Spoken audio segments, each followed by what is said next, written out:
महाशिवरात्रि ये सिर्फ एक त्योहार नहीं है ना। इसे आत्मा और परमात्मा के मिलन की रात भी कहते हैं। तो आज आइए भक्ति के सबसे सच्चे और सबसे पाक रूप की एक कहानी सुनते हैं।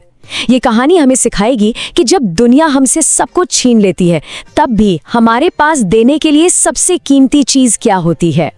पूजा का सबसे शुद्ध रूप आखिर है क्या? देखिए, इस सवाल का जवाब ना शायद एक ऐसी इंसान की कहानी में छिपा है जिसके पास भगवान को चढ़ाने के लिए कुछ भी नहीं था, कुछ भी नहीं, फिर भी उसने अपना सब कुछ अर्पित कर दिया। चलिए जानते हैं कैसे। तो ये कहानी है दीनबंधु की। एक ऐसा इंसान जिसका जीवन आप सोचिए त्योहारों की रोशनी के बीच भी घने अंधेरे में डूबा हुआ था, और उसकी इसी पीड़ा से हमारी ये कहानी शुरू होती है।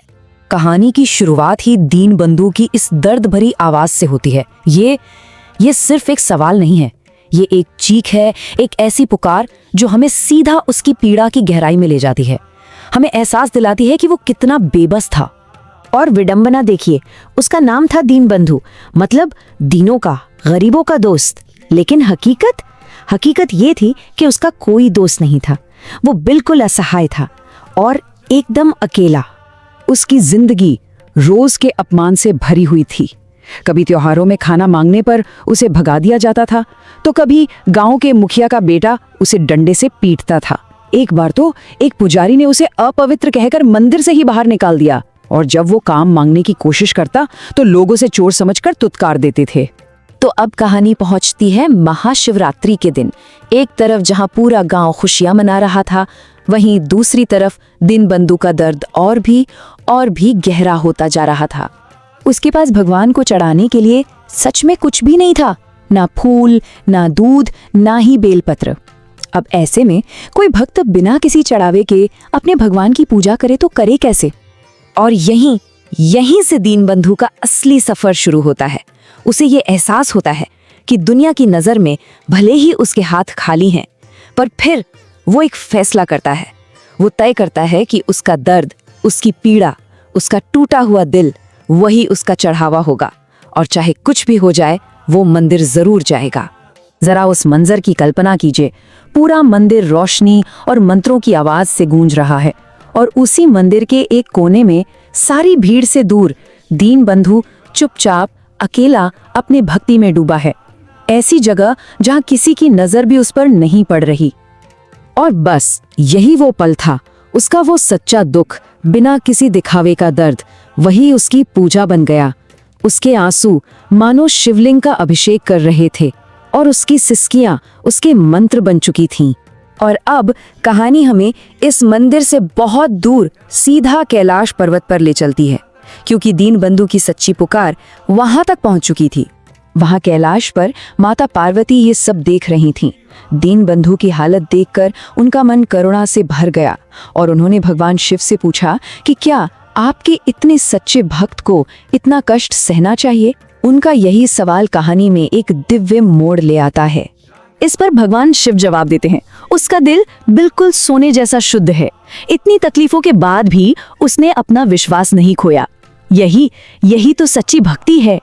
मतलब उसकी भक्ति इसलिए कीमती है क्योंकि वो हर मुश्किल के बाद भी टिकी रही।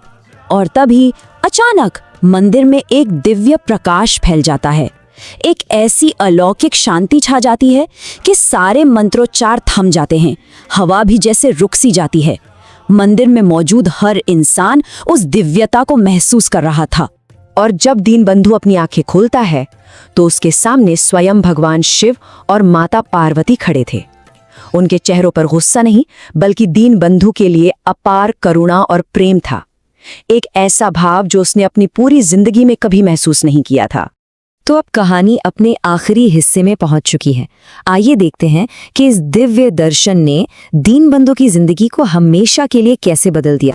ये भगवान शिव का आशीर्वाद था। इस एक पल ने न सिर्फ उसकी पीड़ा का अंत कर दिया, बल्कि उसे एक बिल्कुल नई पहचान दी। एक ऐसी पहचान जिसने उसके नाम का मतलब ही बदल दिया, दीनबंधु से ज्ञानबंधु। और ये बदलाव सिर्फ नाम का नहीं था, ये पूरी तरह से था, शारीरिक भी और आध्यात्मिक भी। उसका कमजोर शरीर अब तेजस्वी हो चुका था। फटे कपड़ों की जगह साफ सुथरे वस्त्र थे, और दर्द से धसी हुई आंखों में अब सिर्फ शांति और ज्ञान था। और उसके ज्ञान का सबसे बड़ा सबूत क्या था? ये कि उसने उन गांव वालों की तरफ देखा जिन्होंने उसे हमेशा दुत्कारा था, और उसकी आंखों में गुस्सा नहीं था, बदला नहीं था, सिर्फ क्षमा और करुणा थी। तो आखिर इस पूरी कहानी का सार क्या है?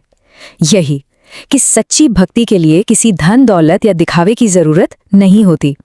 दिल की पवित्रता ही सबसे बड़ा चढ़ावा है, और अटूट विश्वास का फल हमेशा मिलता है। और हाँ, असली ज्ञान की पहचान करुणा है। और ये कहानी हमें इसी एक गहरे सवाल के साथ छोड़ जाती है। ये हमें विश्वास, पीड़ा और स्वीकृति के मतलब पर सोचने के लिए मजबूर करती है कि आखिर भक्ति की असली कीमत क्या है।